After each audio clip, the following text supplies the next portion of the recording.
कोल्हापुरातून मोठी घडामोड समोर येते। कोरोनामुळे कोल्हापुरात एका महिलेचा मृत्यू झालाय। सीपीआर रुग्णालयात गेल्या 4 दिवसांपासून या महिलेवरती उपचार सुरू होते। कोरोनामुळे जिल्ह्यातील हा पहिलाच मृत्यू असल्याचं कळत आहे आणि त्यामुळे आता आरोग्य यंत्रणा सतर्क झाली आहे। ही महिला 75 वर्षांची होती। तिला शुगर आणि बीपीचा त्रास होता।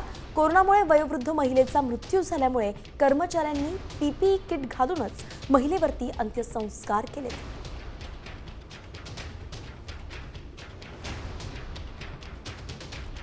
एकंदरीतच देशात कोरोना रुग्णांची संख्या झपाट्याने वाढतीये।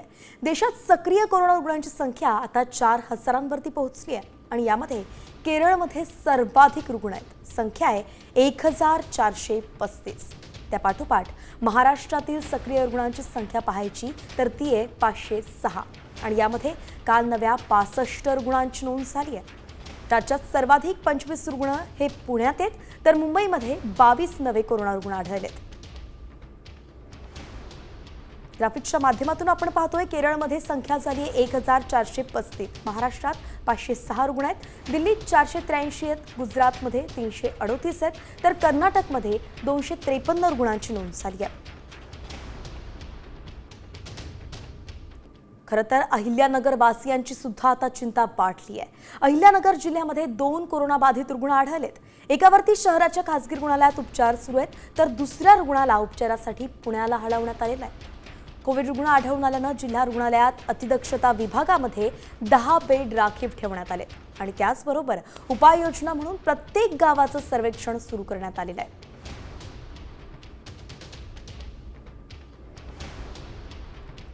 तर आत्ताच सांगितल्याप्रमाणे राज्यभरामध्ये कोरोनाचे सर्वाधिक रुग्ण आहेत ते पुण्यामध्ये। राज्यात गेल्या 24 तासांमध्ये 65 रुग्णांची नोंद झालेली आहे। नवीन रुग्ण नोंदवले गेलेले आहेत तर 65 रुग्णांपैकी सर्वाधिक 25 रुग्ण हे एकट्या पुण्यामध्ये असल्याची माहिती आहे। मुंबई, पिंपरी चिंचवडसह इतर ठिकाणी संसर्गात मोठी वाढ झालेली आहे। एकूण 65 रुग्णांपैकी 25 रुग्ण हे पुणे महापालिकेत आहेत, मुंबईत 22 आहेत, ठाण्यात 9 आहेत, पिंपरी चिंचवडमध्ये 6 आहेत तर कोल्हापूरमध्ये 2 आणि नागपूरमध्ये 1 अशी संख्या आहे।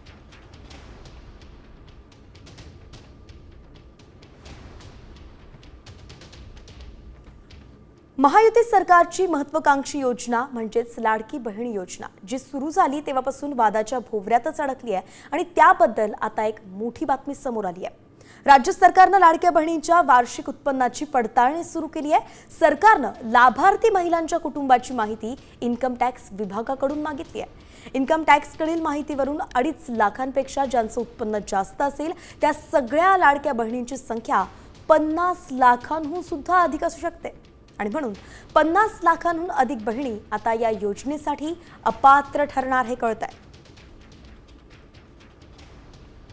तर स्वतःच्या नावावरती किंवा कुटुंबाकडे घर, 4 चाकी असेल, वाहन असेल तर ती महिला अपात्र ठरणार असा निकष आहे। संजय गांधी निराधार योजनेसह अन्य दुसऱ्या वैयक्तिक शासकीय योजनेचा लाभ घेणाऱ्या महिला सुद्धा अपात्र ठरणार आहेत। सरकारी कर्मचारी आणि इन्कम टॅक्स भरणाऱ्या महिलाही अपात्र ठरतील।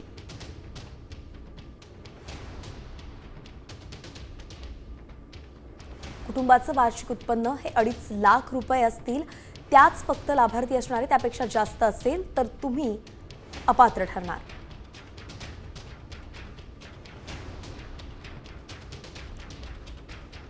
तर खरं तर या लाडक्या बहीण योजनेवरून उपमुख्यमंत्री अजित पवार यांनी अगदी पहिल्यांदाच कबुली दिली आहे माध्यमांच्या समोर।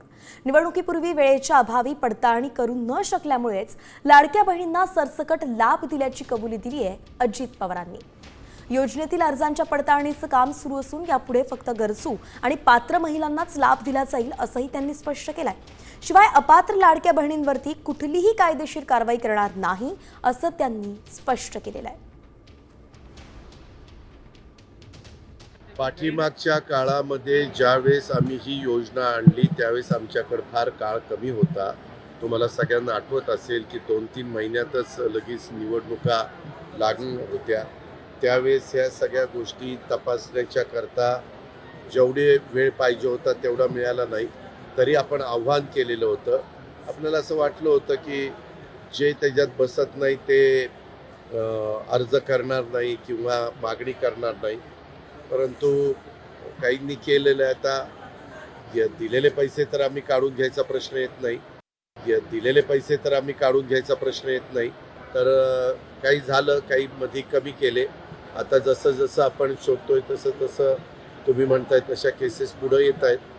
त्या आल्यानंतर आपण त्याच्यातनं कमी करण्याचा प्रयत्न. कारवाई केली जाणार सरकारी कर्मचारी जे आहेत महिला कारवाई केली जाणार.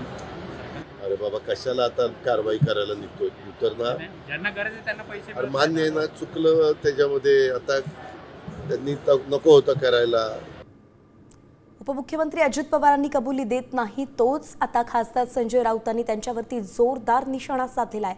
थेट अजित पवारांच्या राजीनाम्याचीच मागणी राऊतांनी केली आहे. मत मिळवण्यासाठी लाडकी बहिणीची अर्जाची छाननी केली नाही आणि म्हणून अर्थ खात्यात घोटाळा झालेला आहे. अजित पवारांनी याची जबाबदारी घ्यावी आणि राजीनामा द्यावा अशी मागणीच राऊतांनी केली आहे. त्याबद्दल तुम्ही प्रायश्चित घ्या, प्रायश्चित राजीनामा द्या. अर्थ खात्यातून हा घोटाळा झालेला आहे. पैसे कोणी दिले? या राज्याचे पैसे लुटले कोणी? या राज्याचे पैसे तुम्ही लुटू दिलेत. सरकारी कर्मचाऱ्यांनी हा लाभ घेतला आणि तुम्ही तो घेऊ दिला. तुम्ही छाननी केली नाही. तुम्हाला माहिती आहे, पण तुम्हाला मतं पाहिजे होती आणि अर्थ खात्याच्या माध्यमातून ही लूट झाली संपूर्ण. याचं प्रायश्चित कोणी घेतला पाहिजे? हे काय सांगतायत? यानंतर आता वळतोय कोकणाच्या राजकारणाकडे. खरं तर कोकणाच्या राजकारणात महायुतीमध्येच कुरघोडीचं राजकारण सध्या दिसतंय. बातमी आहे राष्ट्रवादी आणि शिंदेसेना यांच्यामध्ये जी कुरघोडी सुरू आहे त्या संदर्भातली. सुनील तटकरे यांनी केलेल्या भरत गोगावलेंच्या नॅपकिन नकलीचा शिंदेसेनेच्या आमदारांनी चांगलाच समाचार घेतलाय. आगामी काळातील निवडणुका महायुती म्हणून लढणार आहोत, पण सुनील तटकरे सारख्या महाभागाचा कुठेच लवलेश असणार नाही असं दळवी म्हणालेत. तर पुढच्या लोकसभेला तुमचा रुमाल पाडणार असा इशारा महेंद्र थोरवेंनी दिलेला आहे. की येणाऱ्या स्वायत्त संस्थेच्या निवडणुकीमध्ये म्हणजे जिल्हा परिषद, पंचायत समिती, नगरपालिकेमध्ये महायुती नव्हे तर युतीच राहील. ती भारतीय जनता पार्टी आणि शिवसेना, त्याच्यामध्ये राष्ट्रवादीचा कुठलाही संबंध राहणार नाही. हे पहिलंच मी या ठिकाणी घोषित करतो की चिटर फॅमिलीने अनेक वेळा आपल्याला फसवलंय. मला तर 3 वेळा फसवलं, आता भरतसिंगला 2 वेळा फसवलं आणि अंकुले साहेबांपासून त्या सर्वसामान्य कार्यकर्त्यांपर्यंत ज्यांनी फसवलंय त्याला या रायगडच्या राजकारणात हद्दपार करायचा आहे. काय सत्तेचा माज दाखवायचा आहे तो दाखवा. रुमाल खांद्यावर घेता काय? तुम्हाला ह्याच रुमालाने पुढच्या येणाऱ्या लोकसभेला जर नाही डोक्यावर रुमाल घालायला लावला ना तर मी पण नाव सांगणार ना, महेंद्र थोरवे म्हणून. तुमचा रुमाल काढतो आम्ही बरोबर. दरम्यान कोकणाच्या राजकारणातूनच एक मोठी बातमी समोर येते. बातमी मनसे संदर्भात आहे. मनसेचे सरचिटणीस वैभव खेडेकर हे नाराज असल्याची चर्चा आहे. कोकणात मनसेला यामुळे मोठा धक्का बसू शकतो अशी ही शक्यता वर्तवली जाते. मनसेचे सरचिटणीस वैभव खेडेकर हे पक्षात नाराज असल्याची राजकीय वर्तुळात चर्चा रंगली आहे आणि या नाराजीपोटीच वैभव खेडेकर वेगळा निर्णयही घेऊ शकतात असं सांगितलं जात आहे. काही दिवसांपूर्वीच रत्नागिरीतील एका कार्यक्रमात शिंदे गटाचे ज्येष्ठ नेते रामदास कदम आणि उदय सामंत यांनी वैभव खेडेकर यांना जाहीरपणे पक्षात येण्याची ऑफर दिली होती आणि या कार्यक्रमातील वैभव खेडेकर यांची उपस्थिती ही चर्चेचा विषय ठरली होती. त्यानंतर आता लगेचच वैभव खेडेकर हे पक्षात नाराज असल्याचं कळतंय. म्हणून कोकणामध्ये मनसेत फेरबदल होणार आहे का, मोठा फटका बसणार आहे का, अशी ही चर्चा आहे. पुन्हा बातमी आहे राष्ट्रवादी विरुद्ध शिवसेना हा जो वादंग कोकणात पेटलाय त्या संदर्भात. खरं तर हा वाद आता विकोपाला जाण्याची शक्यता आहे. शिंदेसेनेनं सुनील तटकरेंवरती केलेल्या टीकेला अजित पवार पक्षाचे नेते आनंद परांजपे यांनी जोरदार प्रत्युत्तर दिलंय. पुन्हा एकदा रायगडमधून कलियुगाच्या मुघलांनी गरळ ओकली आहे असा घणाघातच आनंद परांजपेंनी केलाय. तर महेंद्र थोरवेंचा डान्स सर्वांनी पाहिलाय असंही ते म्हणालेत. युगपुरुष छत्रपती शिवाजी महाराजांच्या चरणस्पर्शाने पवित्र झालेल्या रायगड भूमीतनं कलयुगातील मुघलांच्या वंशजांनी आपली गरळ ओकली. प्रांताध्यक्ष खासदार सुनील तटकरे साहेब तर 2029ला पुन्हा एकदा रायगडचं नेतृत्व करून लोकसभेला विजयी होतीलच. पण ज्या रुमालाचा उल्लेख आपण केलात त्या रुमालाने आपला चेहरा लपून आपल्याला पुढचं आयुष्य जगायला लागणार नाही ना, ही रायगडची जनता तुमच्यावर वेळ आणेल. तर कोकणाच्या राजकारणात अजून एक प्रश्न गेल्या काही महिन्यांपासून अनुत्तरित आहे. आपण बोलतोय रायगडच्या पालकमंत्रीचा पदासंदर्भात. तर पालकमंत्री पदाचा तिढा लवकरच सुटेल असं चंद्रशेखर बावनकुळे म्हणालेत. मुख्यमंत्री पालकमंत्री पदाचा तिढा सोडवतील, महायुतीत ठिणगी पडू देणार नाही असा विश्वास सुद्धा बावनकुळेंनी व्यक्त केलेला आहे. महायुतीत आलबेल ठेवण्याची जबाबदारी ही भाजपची आहे असंही त्यांनी स्वतः कबूल केलंय. जबाबदारी स्वीकारल्याचं पाहायला मिळत आहे. महायुतीमध्ये आलबेल ठेवण्याची जबाबदारी भारतीय जनता पार्टी म्हणून आमची जास्त आहे. मी आणि माननीय मुख्यमंत्री नेहमीच पुढाकार घेतो आहे. पक्ष म्हणून आम्ही पुढाकार घेतो आहे, मुख्यमंत्री सरकार म्हणून पुढाकार घेतो आहे की महायुतीमध्ये कोणत्याही परिस्थितीमध्ये कुठेही ठिणगी पडू नये. पालकमंत्री पदाचा तिढासुद्धा लवकर सुटेल अशी व्यवस्था माननीय मुख्यमंत्र्यांनी केलेली आहे. भाजपा म्हणून सर्वात मोठा पक्ष म्हणून एक विनंती राहणार आहे की चव्हाट्यावर वाद नेण्यापेक्षा आपापल्या नेत्याशी बसून आपापले वाद सोडवता येतात. जे आता रस्त्यावर जे वाद काही होतात ते न होता आपापल्या नेतृत्वाशी बोलून वाद संपवले पाहिजे असं मला वाटतं. आणि आता कोकणानंतर थेट जातोय ते मराठवाड्यामध्ये. बातमी संजय शिरसाट, मंत्री संजय शिरसाट यांच्या संतापाची आणि त्यांनी दिलेल्या आव्हानाची. हॉटेल व्यवहार प्रकरणी टीका झाल्यानंतर संजय शिरसाटांनी टेंडरमधून माघार घेतली आहे. माझ्या मुलाला टेंडरमधून बाहेर व्हायला सांगितलंय. दम असेल तर तुम्ही टेंडर भरा आणि हॉटेल घ्या असं आता ओपन चॅलेंजेस शिरसाटांनी संजय राऊतांना दिलेलं आहे. संजय शिरसाट कधी बँकेच्या दारात गेला नाही, पण लोन देणारे माझ्या दारात येऊन मला लोन देतात. इथं जिथं बसलोय ना, 5 कोटी रुपयाची फाईल त्यांनी सिग्नेचर केली मी बँकेची लोनची, इथं येऊन सहाय्य केला. हे याला इज्जत कमवावी लागते. मी उद्या माझ्या मुलाला ते टेंडरची जे काय प्रोसेस आहे पत्र द्यायला लावतोय, त्या प्रकरणातून बाजू होतोय आणि जे 110च्या गप्पा करतात त्यांना सांगतोय आता तुम्ही घ्या पेढे घेऊन मी तुमच्या घरी येईल. तर या सगळ्या घडामोडी घडत आहेत. मात्र या दरम्यान राज्याच्या राजकारणात एक अशी चर्चा होतीये ज्यामुळे सगळ्यांचं लक्ष त्याकडे गेलेलं आहे. खरं तर नाशिकमध्ये ठाकरे सेनेचे उपनेते सुधाकर बडगुसर यांनी मुख्यमंत्री देवेंद्र फडणवीसांची भेट घेतली आहे आणि या भेटीमुळे राजकीय वर्तुळात चर्चांना उधाण आलेलं आहे. सिंहस्थ कुंभमेळ्याच्या दृष्टीनं रिक्त पदं भरावी, कर्मचाऱ्यांचे प्रश्न सोडवणे या सगळ्या महत्त्वाच्या बाबी आहेत आणि याबाबतच निवेदन देण्यासाठी मुख्यमंत्री देवेंद्र फडणवीसांची भेट घेतल्याचं सुधाकर बडगुसर यांनी सांगितलंय. सिंहस्थाच्या दृष्टीने महत्त्वाचे आहेत. कर्मचाऱ्यांचे प्रश्न सोडवणे हे महत्त्वाची बाब आहे. काही क्लास 1, क्लास 2चे प्रमोशन झाले आहेत. क्लास 3, क्लास 4चे प्रमोशन बाकी आहेत. ते प्रमोशन लवकर व्हावेत त्यासाठी आज निवेदन देण्यासाठी मी या ठिकाणी आलोय. खरं तर संजय राऊत सुद्धा नाशिकमध्येच आहेत आणि अशातच बडगुजरांनी मुख्यमंत्र्यांची भेट घेतली आहे म्हणून चर्चांना पेव फुटलेला आहे. वळतोय पुढच्या बातमीकडे. खासदार संजय राऊत मानहानी प्रकरणी आता मंत्री नितेश राणेंना दिलासा मिळाला आहे. नितेश राणेंना कोर्टात उपस्थित न राहण्याबाबत सशर्त परवानगी दिलेली आहे. सिंधुदुर्गातील पोलीस स्थानकात 2,000 रुपयांच्या जात मुचलक्यावरती हा जामीन मंजूर करण्यात आलाय. मागील 2 सुनावणीच्या वेळी नितेश राणे हे अनुपस्थित राहिल्यानं त्यांच्या विरोधात जामीनपात्र वॉरंट काढण्यात आलं होतं.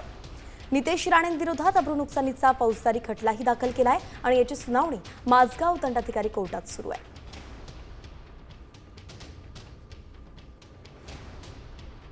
बातमी राष्ट्रवादीचे नेते आमदार अमोल मिटकरींसंदर्भात आहे.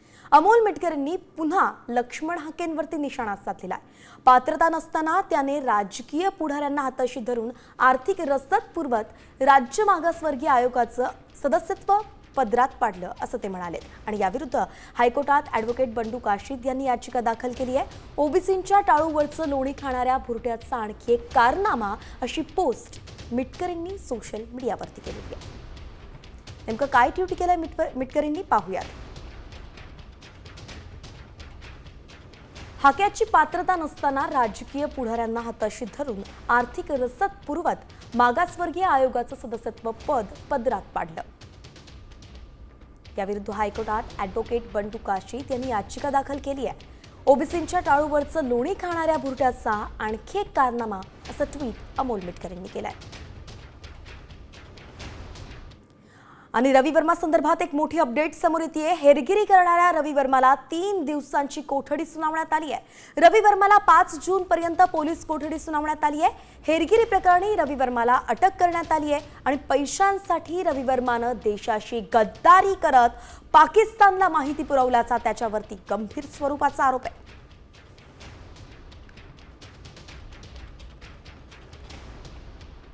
तर आरोपी रवी वर्माला ठाणे कोर्टात हजर करण्यात आलंय।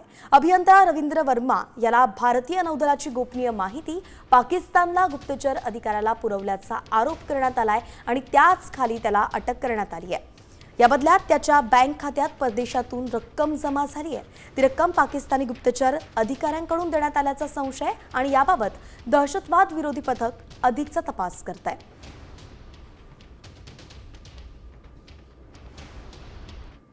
तर पोषकान प्रकरण तुम्हाला माहित असेल आणि यात एका डॉक्टरचं नाव समोर आलं होतं, तो म्हणजेच डॉक्टर अजय तावरे। त्याच्या संदर्भात सुद्धा अपडेट आहे। डॉक्टर अजय तावरेला 4 जून पर्यंत पोलीस कोठडी सुनावण्यात आली आहे। रुबी हॉलच्या किडनी रॅकेटमध्ये तो सह आरोपी असल्याचं सिद्ध झालंय। अजय तावरे वर्षभरापासून येरवडा कारागृहात आहे। पुणे पोर्शे अपघात प्रकरणात त्याला अटक झाली होती आणि त्यानंतर आता किडनी रॅकेट प्रकरणी सुद्धा 4 जून पर्यंत त्याला पोलीस कोठडी सुनावण्यात आलेली आहे। बातमी नागपुरातून आहे। सीमारेषा ओलांडून पाकिस्तानात गेलेल्या सुनीता जामगडेचा जामीन आज संपणार आहे। कारगिलमध्ये मुलाला सोडून ती गुगल मॅपच्या साहाय्यानं पाकिस्तानला गेली होती आणि तिथे ती एका धर्मगुरूसह तिघांच्या संपर्कात होती। त्यांच्याशी व्यवसायाच्या अनुषंगाने संवाद साधत असल्याचं सुनीतानं पोलिसांना सांगितलं आहे, पण तिनं मोबाईलमधला डेटा डिलीट केलाय आणि म्हणून पोलिसांचा संशय बळावलाय। तिचा मुलगा कारगिल बाल कल्याण समितीच्या ताब्यात होता, तोही नागपुरात आता पोहोचलाय।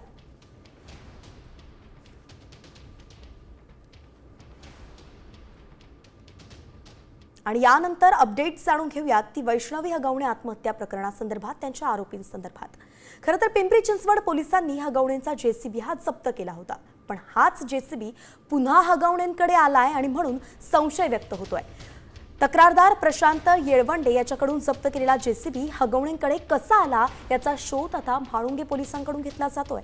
ज्या गोडाऊनमध्ये हा जेसीबी होता त्या मालकाकडे आता संशयाची सुई आहे। मंगळवारी शशांक आणि लता हगवणेंचा म्हाळुंगे पोलीस ताबा घेणार आहेत।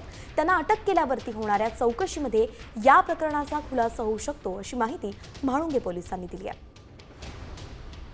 जेसीबी आपल्या मागे आहे MH12 SU 3165 हा यांचा एक विक्रीचा प्रचंड हा जेसीबी लता हगवणे यांच्या नावावर आहे आणि लता हगवणे आणि शशांक हगवणे यांच्या मध्ये शशांक हगवणेच्या ने एक 24 लाखाचा याच्यातील फिर्यादीसोबत व्यवहार केला होता किंवा त्यांचा व्यवहार जो ठरलेला होता व्यवहाराप्रमाणे शशांक हगवणे आणि लता हगवणे यांनी पूर्तता न केल्यामुळे त्यांनी तक्रार अर्ज दिला आणि त्या तक्रार अर्जावरून त्याची फसवणूक झाल्याचं आपल्याला प्राथमिक दिसतंय। तर न्यायालयीन ती जी काही त्यांच्या अटकेसंदर्भाची प्रक्रिया आहे तर ती मी स्वतः तपासी अधिकारी आहे, प्रक्रिया सुरू आहे।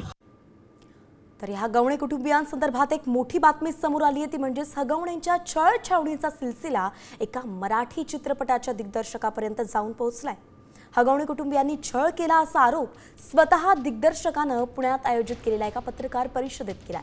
अविनाश खोचरे पाटील या चित्रपटाचे दिग्दर्शक असून हगवणेंनी धमक्या दिल्या आणि दिग्दर्शक म्हणून माझं नावही दिलं नाही असा आरोप त्यांनी केलाय। ते नेमकं काय म्हणाले तुम्हीच ऐका। हा चित्रपट पहिला चित्रपट होता, तर तो चित्रपट मी म्हणजे आता पहिला चित्रपट असल्यावर आपण तेवढी ताकद लावतो आणि जेव्हा तो चित्रपट होतो तेव्हा अचानक आपलं त्या पोस्टरमधनं त्या सगळ्या क्रेडिटमधनं नाव गायब होतं आणि ना त्याला काही कारण असतं ना काय असतं ना काहीच नसतं। फक्त एक चर्चा असते की फोकस लिहिण्यासाठी माझं नाव गेलं खरं सांगायला गेलं तर। आणि त्यानंतर मला जे माझ्याकडे पुरावे होते ते पुरावे कुठेही सादर करू नये यासाठी मला दबाव टाकण्यात आला, धमक्या देण्यात आल्या आणि मग त्यानंतर मग मी कुठेतरी त्या धमक्यांना घाबरून शांत बसलो होतो। तर पुण्यात एक धक्कादायक प्रकार समोर आलाय। पुण्यात महिला सरपंचाचा पतीच सायबर ठग निघालाय। आरोपी तुषार वाजंत्रीला पुणे सायबर पोलिसांनी अटक केली आहे। तो रोह्यातील कोकणबन या गावचा आहे। तो राज्यातील एका सत्ताधारी पक्षाची निगडीत असून त्याचे फोटो एका बड्या नेत्यासोबत आहेत। त्याने पुण्यासह देशातील अनेक नागरिकांना डिजिटल अरेस्टची भीती घालून कोट्यावधी रुपये उकळलेत। तर त्याच्या वडिलांचा देखील या गुन्ह्यात सहभाग आहे। सध्या ते फरार असून पोलीस त्यांचा शोध घेत आहेत।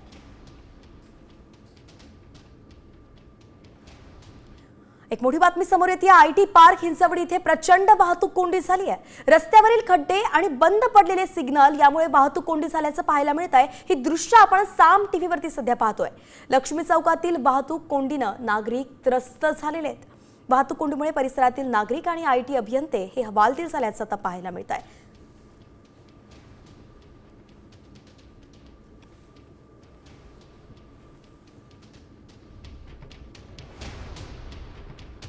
बातमी मान्सून संदर्भात आहे। राज्याच्या सगळ्याच जिल्ह्यांमध्ये मे महिन्यातच दमदार पावसानं हजेरी लावली आहे। यंदा मान्सूननं विक्रम केलेला आहे। केरळपासून अगदी महाराष्ट्रापर्यंत मान्सून वेळेआधीच दाखल झाला। शिवाय मे महिन्यात देशभरात मुसळधार पाऊस झाला आणि या पावसामुळे नवीन उच्चांक निर्माण झालेला आहे। होय, नवीन उच्चांक निर्माण झालाय।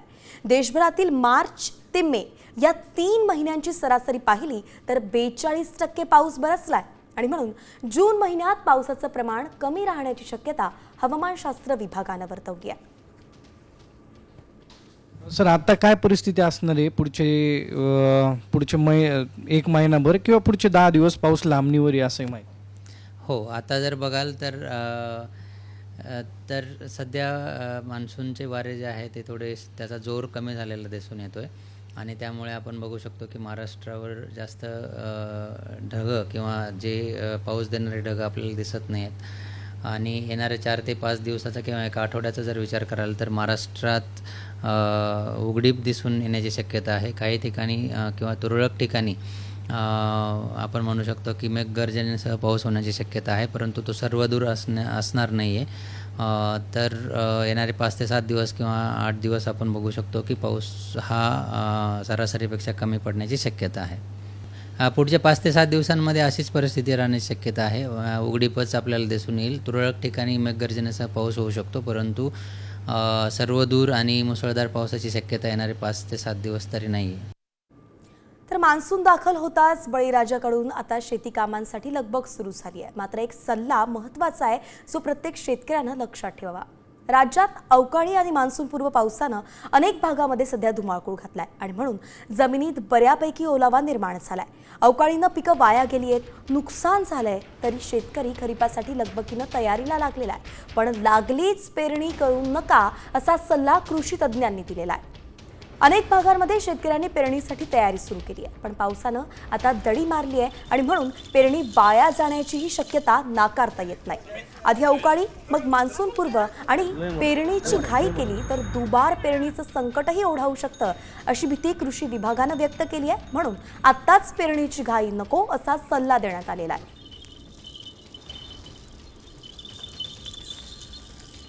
थेट जातोय अमरावतीमध्ये। दर्यापूर तालुक्यातील पिंपळोद इथे कृषी विभागाच्या भरारी पथकानं एक मोठी कारवाई केलेली आहे। प्रतिबंधित असलेल्या HTBT कपाशीची 1500 पाकिटं जप्त करण्यात आलेली आहे। पिंपळोद इथल्या प्रशांत नवलकार यांच्या घरी आणि गोडाऊनवरती छापा टाकण्यात आला होता आणि त्यावेळी ही सगळी पाकिटं सापडली आहेत। या कारवाईमध्ये 13 लाखांचा मुद्देमाल हस्तगत करण्यात आलाय। या प्रकरणी येवदा पोलिसांत गुन्हा दाखल करण्यात आलेला आहे।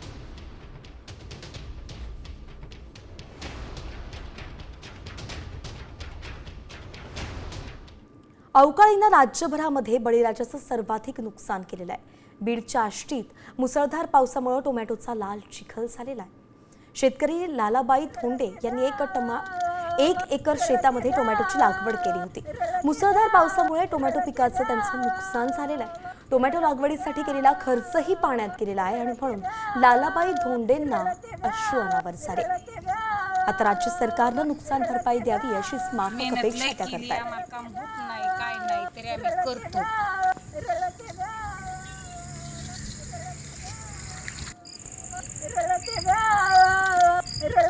किती खर्च केलाय, खर्च लई झालाय।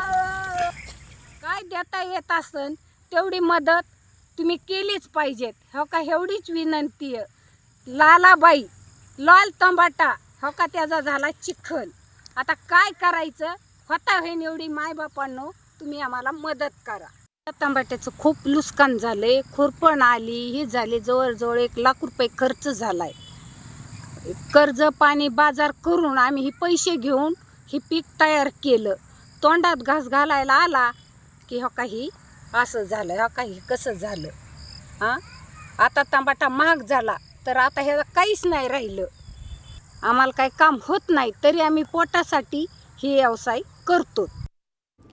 लालाबाईंचा हा आक्रोश मन हेलावून टाकणार आहे. कृषी मंत्री माणिकराव कोकाटेंपर्यंत हा आक्रोश पोहोचावा, नुकसानग्रस्त शेतकऱ्यांचा आक्रोश पोहोचावा हीच अपेक्षा आहे. वादग्रस्त वक्तव्य करण्यापेक्षा त्यांना मदतीचा हात द्या एवढीच माफक अपेक्षा आहे. पुढच्या बातमीकडे आपण वळतोय. तुमच्या खिशातील 500ची नोट बनावट तर नाहीये ना? एकदा चेक करा बरं, कारण बाजारात बनावट नोटांचा सुळसुळाट झालेला आहे. पण बनावट नोटा नेमक्या कशा ओळखायच्या याबद्दल साम टीव्हीचा स्पेशल रिपोर्ट पाहूयात. तुमच्या खिशातील 500ची नोट बनावट. बनावट नोटांचा बाजारात सुळसुळाट. आरबीआयच्या अहवालात धक्कादायक माहिती. तुम्ही पै कमावण्यासाठी झगडता, काबाड कष्ट करता, मात्र काबाड कष्ट करून कमावलेली तुमच्या खिशातली 200 आणि 500ची नोट नकली तर नाही ना? हे एकदा आवर्जून चेक करा. कारण 200 आणि 500 रुपयांच्या बनावट नोटांच्या संख्येत तब्बल 37% वाढ झाल्याचा धक्कादायक वास्तवच रिझर्व्ह बँकेच्या अहवालातून समोर आले. 500च्या नकली नोटात कशी वाढ झाली ते आपण पाहूया. 2023-24 मध्ये 85,711 नकली नोटा पकडल्या. 2024-25 मध्ये 1,17,722 नकली नोटा पकडल्या. नकली नोटांच्या संख्येत 37.35% वाढ झाली आहे. आता 200च्या नकली नोटांची संख्या पाहूया. 2024-25 मध्ये तब्बल 32,600 नकली नोटा आढळून आल्यात. बनावट नोट म्हणजे फेक इंडियन करन्सी नोट, म्हणजेच FIC. कायद्यानुसार बनावट नोट बाळगणं, तिचा प्रसार करणं गुन्हा आहे.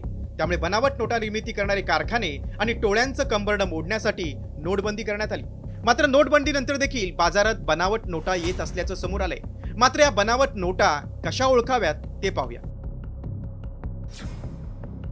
500च्या नोटेवर लाल किल्ल्याचं तर 200च्या नोटेवर सांची स्तूपचं चित्र असतं. नोट प्रकाशात धरल्यावर महात्मा गांधींचं चित्र आणि रक्कम स्पष्ट दिसते. नोट हलवल्यास सुरक्षा धागा एकसंध दिसतो. नोटेवर भारत आणि RBI अशी अक्षरं दिसतात. खऱ्या नोटेवरची अक्षरांची छपाई वर आल्यानं बोटांना जाणवते.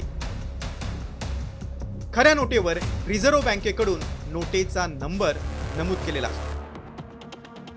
बाजारात बनावट नोटांचा सुळसुळाट असल्यानं प्रत्येक नोट तपासून घेणं हाच फसवणूक टाळण्याचा एकमेव उपाय आहे. व्हिडिओ रिपोर्ट साम टीव्ही न्यूज.